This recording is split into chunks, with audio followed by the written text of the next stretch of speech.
مساء الفل عليكم يا شباب. النهارده طبعا الاهلي كسب وادي دجله 3-1. وفي بقى ايه، تعالوا بقى نتكلم شويه على تصريحات ياستروب واللي هو مدرب الاهلي طبعا، وتصريحات محمد الشيخ مدرب وادي دجله. وفي خبرين كده عن المهاجمين اللي هم المفروض يجوا الاهلي يعني. طيب، اول حاجه ياستروب بعد الماتش الراجل طلع قال لك اول حاجه اشاد طبعا باداء امام عاشور، واشاد طبعا امام عاشور ما فيش فيه كلام. ولكن هو اتكلم، انا هسيب كل التصريحات واتكلم على حاجتين مهمين جدا. الحاجه الاولى اتكلم على المنافسه بين الشناوي وشوبير. طبعا الراجل كان واضح في كلامه، وانا اتكلمت في الموضوع دوت في ريل موجود عندي على الصفحه هنا، على القناه هنا. اتكلم بكلام واضح جدا، وهو ان انا ما عنديش مشكله مع وجود الاثنين حراس. ده انا ابقى مبسوط بوجود الاثنين حراس، لان في كده هيكون في منافسه شرسه بين الاثنين. فبالتالي اي ماتش انا هنزل فيه واحد من الاثنين هيقدم 150% من عنده علشان يلعب اساسي بعد كده الماتشات كلها. وانا اتكلمت عن الموضوع ده قبل كده، ان الراجل ده هو عايز الاثنين لسبب مهم.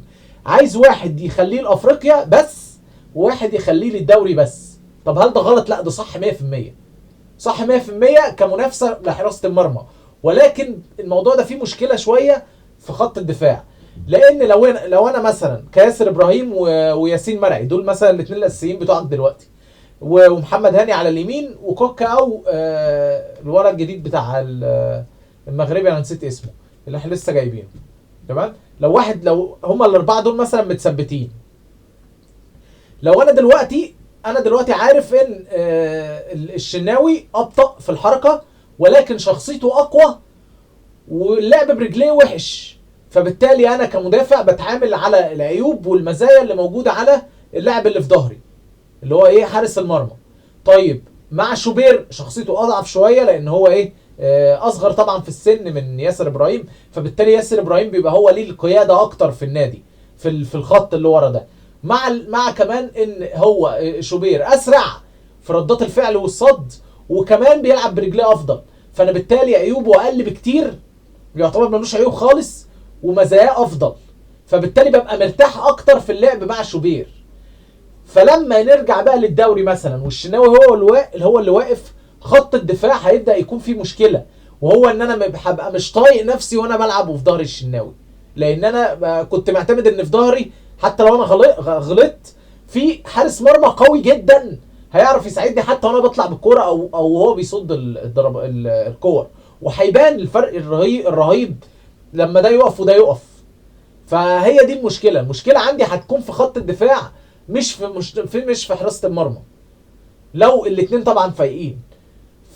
طيب ايه الحل في الوضع دوت؟ الحل في الوضع ده من وجهه نظري ان الشناوي الراجل جه قال لك يا جماعه انا جايب لكم عروض على الترابيزه، لو انتوا مش عايزيني او انا مش هقف اساسي الفتره اللي جايه قولوا لي وانا امشي، عشان هو عايز يقف اساسي في كاس العالم.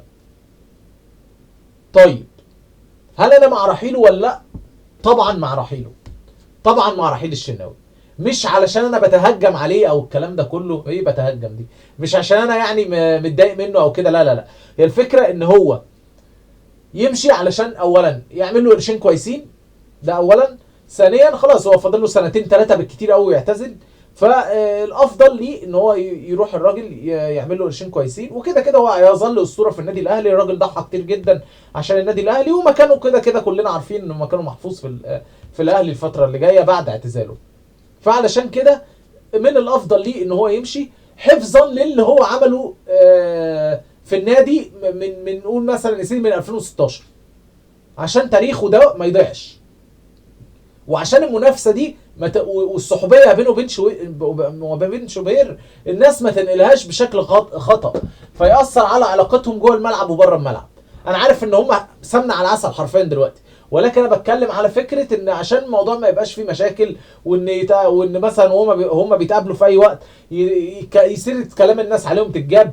اللي هو مثلا انت اوحش، انا احسن منك، انا المفروض اقف، انت واخد مكاني، والكلام ده كله. الموضوع مش مستاهل. من الافضل ان هو يمشي الراجل رغم وهو كده في اوج عطائه، علشان يحافظ على الايه، يعني على السيره الكويسه اللي عملها خلال السنين اللي فاتت. طيب اتكلم برضو على موضوع مهم جدا، قال لك احنا كنا الافضل في الملعب ونستحق الفوز كده كده. طيب نيجي نتكلم على اداء ياستروب ذات نفسه في الماتش. هو في حاجات الصراحه انا ما بفهمهاش، اصراره على لعيبه بعينها انا ما بفهموش. انت دلوقتي عندك ديانج ده ماشي اخر الموسم، ليه تبدا بيه اساسي؟ ما تدي الوقت لبن رمضان، ان الراجل نفسه يلعب، الراجل بيقولوا انه متضايق بسبب ان هو ما بيلعبش والكلام ده كله، ما تديله فرصه يا اخي.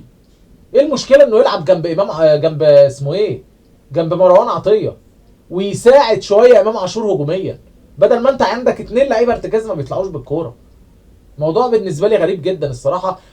ولو في ناس بتقول لك ليه هو مصمم على اليو ديانج، بص قطعه الكوره قريته لبسط الكوره في الشوط الاول، لما قريته لبسط الكوره في الجون الاول للاهلي، وقام قاطع رامي الكوره لزيزو. هو اي كلام يا جدعان وخلاص، هو اي كلام. ما انت عندك بن رمضان ده يعمل 80 واحد من ديانج ككوره يعني وكده، وحتى بدنيا هو عالي يعني، بدنيا قوي برده، مش ضعيف يعني. فمن الافضل طبعا انك تديله فرصه وديانج ده يقعد.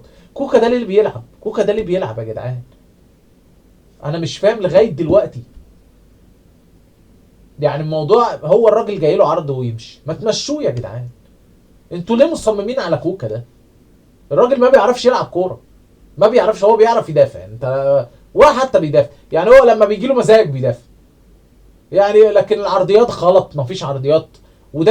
وده مش عيب فيه، هو ده حدود امكانياته. فانت ما تحملوش، عشان كده انا ما بهاجمهوش يعني والكلام ده، انت لعيب وحش. لا، هو الراجل امكانياته كده، انت مصمم انك تلعبه، فدي مش مشكلته كده، دي مشكلتك انت. طيب امام عاشور طلع بدري، نزلت مكانه بن رمضان. هل انا مع تطليع امام عاشور بدري من الماتش؟ طبعا. ليه؟ الراجل بيبذل مجهود مش طبيعي. لو خسران اقول لك ماشي خليه، لكن انت كسبان، وكسبان بنتيجه 3-0 كنت قبل ما تطلعه، فعادي، مفيش مشكله، مفيش مشكله. انا مشكلتي الوحيده ان انت محتاج تدي بن شرقي فرصه، محتاج تدي بن رمضان فرصه. الناس دي ليها، الناس دي المفروض تلعب اساسي. وانا نزلت عند كلامي، يا بن شرقي، بن شرقي هو اللي المفروض يلعب مهاجم، مش اي حد تاني. الراجل مروان عثمان الصراحه الولد كويس جدا، ولكن انا نفسي بن شرقي هو اللي يلعب مهاجم. ولكن الصراحه بعد اداء تريزيجيه اخر ماتشين بالذات، الراجل يا جماعه راس حربه، الراجل راس حربه. موضوع منتهي، الموضوع منتهي. الراجل بيجيب اجوان بدماغه، بيشوت، بيعمل فنتات، ويدي ارتوهات كويسه دلوقتي غير الاول خالص. فمن الافضل انه نلعب راس حربه. انا بالنسبه لي ده وجهه نظري المتواضعه جدا الصراحه، الراجل ده محتاج يلعب راس حربه، وبن شرقي بقى هو اللي يلعب جناح. طيب ده بالنسبه لياستروب. لا خلي كمويش ده في الاخر. محمد الشيخ بقى، التصريحات بتاعت الراجل الطيب ده مدرب وادي دجله، الراجل ده محترم بشكل يا جماعه. الراجل ده اصلا اسلوب لعبه ضغط عالي وهجومي. الراجل قال لك قبل الماتش، انا اتكلمت مع لعيبتي وقلت لهم احنا مش هنغير اسلوبنا سواء ضد الاهلي او غيره، احنا فريق برضو كويس، بنلعب بننافس على المركز الرابع في المركز مؤهل لبطوله افريقيه السنه اللي جايه. والراجل دخل ضاغط الاهلي، والاخطاء الفرديه هي اللي خسرتنا، هي اللي الاهلي عاقبنا على اخطائنا الفرديه. هل كلامه غلط؟ كلامه صح 100%. ضربه الجزاء طبعا غلطه فرديه، وبعد كده الجون الثاني المدافع تقريبا اللي قلشها تقريبا، ام تريزيجيه تقريبا هو اللي حطها. فبرضو دي ما يعني الراجل ما غلطش في اي حاجه قالها. قال لك فاضطرينا ان احنا انا بالنسبه لي خساره زي واحد زي خساره زي 3 في الحالتين خساره، فقررت ان اكمل هجوم. فطبعا ظهرت مساحات كتير وكده، فالاهلي فطبيعي بقى علينا خطوره اكبر، فبالتالي دخل فينا الجول الثالث. راجل تصريحاته في منتهى الاحترام، وكل التحيه والاحترام للمدربين اللي زي دول. مدرب واعد جدا، مدرب واعد جدا، وافتكروا اسم الراجل ده، اسم الراجل ده محترم قوي، مش مغرور. في مدربين كتير قوي يعملوا ماتش ولا ماتشين حلوين يقول لك انا والحديد التانى، لكن ده مفيش غرور، مفيش اي كلام بتعالي. ما مش احنا كنا احسن واحنا خسرنا على الفاضي وده مش عارف وتحكيم ومش عارف. لا لا لا لا، الراجل مركز في فرقته ومركز في اداء في فرقته، واتمنى ان هو يكمل بالطريقه دي، لان هو فعلا انسان محترم. ولو راح فرقه اكبر على ما اعتقد هيقدم اداء افضل بكتير جدا. تخيل مع وادي دجله وبيعمل كده. فتخيل ده مثلا بيدرب فرقه بتصرف، شبه حاليا دلوقتي المصري مثلا. شوف ده هيعمل ايه مع المصري مثلا لو بيدرب المصري. ف... فاتمنى مصري سيراميكا الانديه دي يعني.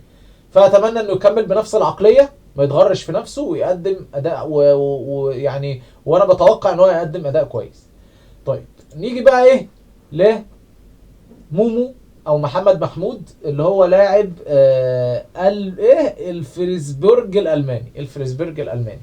طيب الفريسبورج الالماني ده نادي بيلعب في نادي في دوري الدرجه الثانيه الالماني. الراجل ده فلسطيني، مهاجم فلسطيني، عنده جنسيه المانيه وجنسيه فلسطينيه. بس الراجل ده فلسطيني، وتخيل شكله هو يبان كبير بس هو حرفيا عنده 20 سنه. انت متخيل اللاعب ده عنده 20 سنه بس. الراجل ده عنده اصابه حاليا دلوقتي. المفروض ان كان الاهلي هيتعاقد معاه ويخلص معاه اليومين دول، ولكن سيد عبد الحفيظ وقف الموضوع خالص. ليه؟ الراجل ده حاليا دلوقتي مصاب. الاهلي وهو بيخلص سيد عبد الحفيظ قال لك لا، لما يخف نبقى نعمل له الكشف الطبي. نادي بقى الفيسبرج دوت قلق، قال لك ايه؟ لا. طيب انتوا بتقولوا لا ليه؟ بعد ما كان المواضيع كلها خلصانه بتقولوا لا ليه بقى؟ ليه بقى مش عايزين لما الراجل يخف نبقى نعمل له الكشف الطبي؟ كفايه. بص اهو لسه اهو مبهدلنا اهو اشرف داري اهو.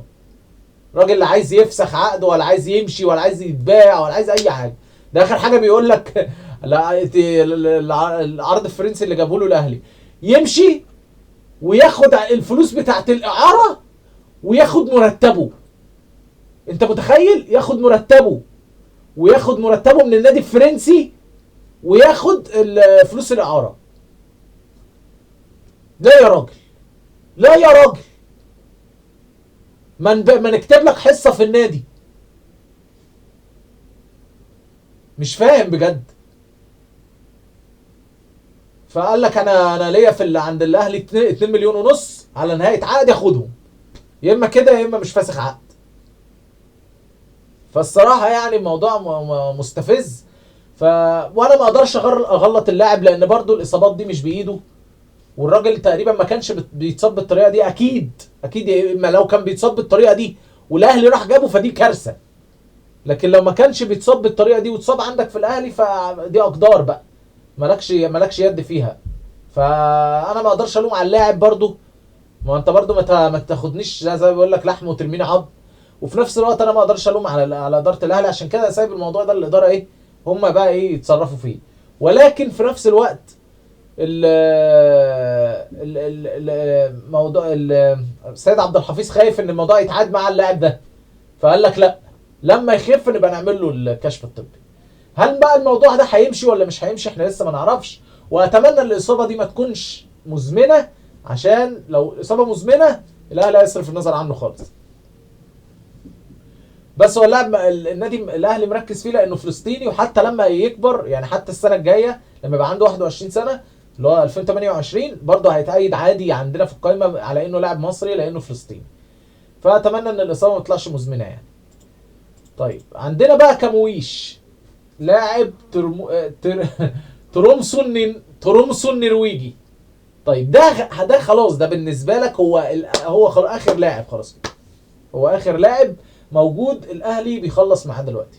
مفيش خيار تاني يعني. انت بعد سلسله المهاجمين دول كلهم ده اخر واحد تقدر تتعاقد معاه دلوقتي خلاص كده. طيب ايه المشكله بقى في كمويش؟ المشكله في كمويش هي مفيش مشكله. يعني اي حد هيطلع لك مشكله في المهاجم ده مفيش مشكله.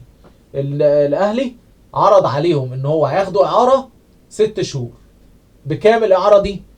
ب 500,000 دولار مع احقيه الشراء بمليون و100,000 دولار، مش الزاميه الشراء. وخلي بالك في فرق رهيب ما بين الاثنين.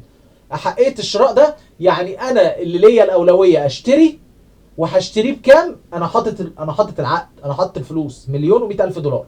يعني حتى لو اللاعب ده تألق معايا وجاء عقد تاني بمليون بمليون ب 5-6 مليون، ما مش هينفع. احقيه الشراء دي انا اللي ليا الاولويه ان انا اشتري. فهشتريه بكام؟ بمليون و100 الف دولار. بس على شرط يكون مكتوب احقيه الشراء مع اولويه الشراء الاثنين، لان ده خلي بالك البنود بتاعت العقد في 3: احقيه شراء، الزاميه شراء، اولويه شراء. اولويه شراء دي مش شرط يتكتب فيها رقم، بس انا ليا الاولويه. بس لو جه حد تاني علق عليا هيشتري، بس انا ليا الاولويه. يعني لو انا ونادي تاني قدمنا نفس الفلوس، الاولويه ليا انا، ليه؟ ده مكتوب في العقد. لكن لو نادي تاني علق هياخده. احقيه الشراء يعني انا ليا الحق اشتريه برقم معين.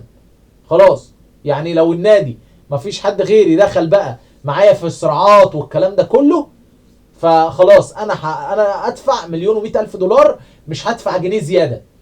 وده بند مكتوب. يعني انا اللي المفروض يعني انا هشتريه. لو انا عايز اشتريه، النادي اللي ضد النادي اللي انا واخد منه اللاعب ما يقدرش يعترض. خلاص كده، لانه مكتوب السعر ومكتوب كل حاجه. خلاص كده انا اللي هشتريه، الموضوع منتهي.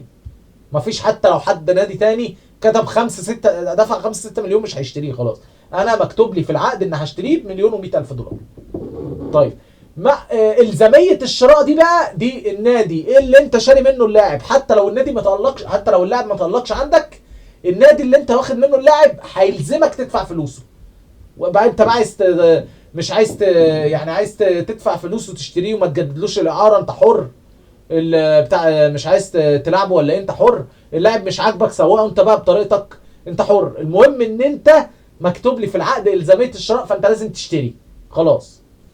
فالنادي الاهلي ذكي جدا انه حط احقيه الشراء، لا نادي تاني يعرف يعلي عليه وياخده، ولا النادي اللي هو واخده منه لو اللاعب ما نجحش معاك يقدر يلزمك ان هو ياخد منك الفلوس بالعافيه. لا عادي، بعد 6 شهور يرجع نادي تاني. فحاليا في بند اعاره 500 الف دولار هياخده لغايه نهايه الموسم، وبعد نهايه الموسم احقيه شراء بمليون و100 الف دولار. يعني الصفقه واصله كتوتال مليون و600 الف دولار. ده بالنسبه لكامويش. الصفقه تمت بنسبه 99% و9 من 10 الصفقه تمت. خلاص كده. فانت عندك كده هادي رياض وكامويش، كده الاثنين دول خلاص. هم دول المدافع والمهاجم اللي قاعدين ايه يقولوا بقى لهم فتره انه ايه، ان هو قاعدين بقى لهم فتره يقولوا هو ده هم دول اللي في قبل غلق سوق الانتقالات مهاجم ومدافع اللي هيجوا. هادي رياض خلاص كده خلصت، ومن الدوري المصري تقريبا في بتروجيت باين، وكامويش كده خلاص. الصفقتين دول تموا. صفقه بقى محمد محمود دي اللي لسه بقى، لما الراجل يخف قال لك هنشوف. والنادي رافض. فانا ما اعرفش بقى الموضوع وصل لطريق سد ولا الموضوع هيمشي لسه، محدش عارف. بس هو اللاعب لغايه دلوقتي مش ناجح في الدوري الالماني بتاع الدرجه الثانيه ده، وممكن يمشي، ما تعرفش بقى. فاتمنى ان هو يجي الاهلي، واتمنى ان الصفقه ما تبقاش مزمنه. وبس كده يا سيدي، ده اللي كان عندي النهارده او اللي عندي دلوقتي. يعني لو في اخبار جديده هتلاقوني ابديت معاكم كده. لو الحلقه عجبتكم ما تنسوش لايك الفيديو واشتركوا في القناه، واشوفكم في الحلقات الجايه، وسلام.